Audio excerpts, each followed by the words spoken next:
Negotiations don't have to be all about power and confrontation.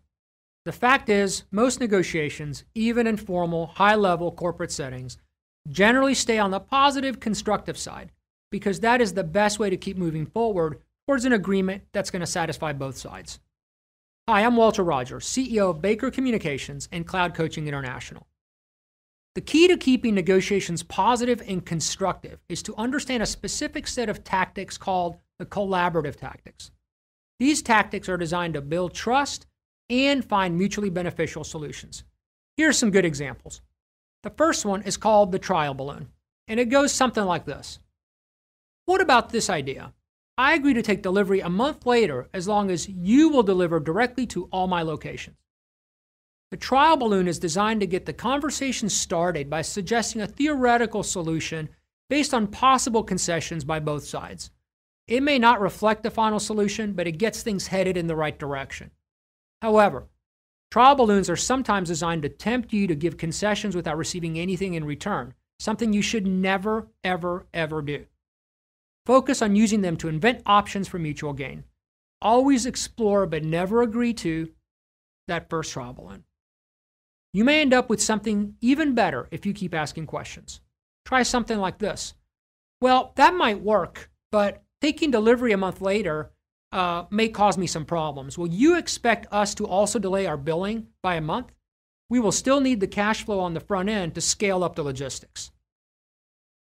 Here's another one I bet you've heard before, or have even used. I'll give you 10% off the price, then we'll double the order. We call this if-then.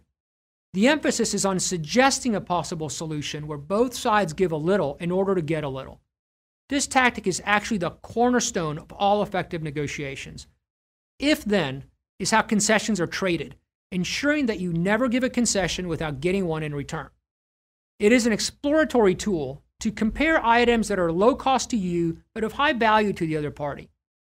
When dealing with if-thens, make sure you focus on the other party's perception of what is valuable and focus on interests to exchange mutually beneficial terms. For example, are you saying that double the order at that price will give you the value you want out of this deal? This last one is a little more subtle. We call it the soft touch, and it goes like this. I really want to do this deal because your firm is my most valued supplier, but your shipping costs are just too high. Is there some way that you could help me out?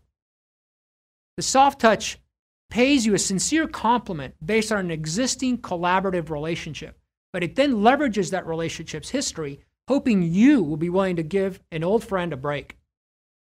We have this in the collaborative tactics category because it is generally used in a positive, constructive way, but it can be a bit manipulative.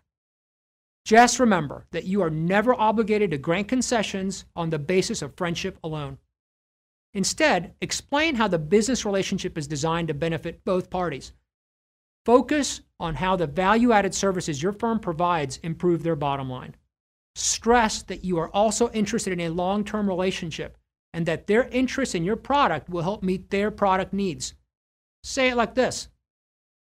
By charging our stated delivery costs, we can guarantee timely delivery of our product and, therefore, reduce your downtime and any additional costs which might arise as a result of that downtime. Can you see how that will benefit your organization in the long run?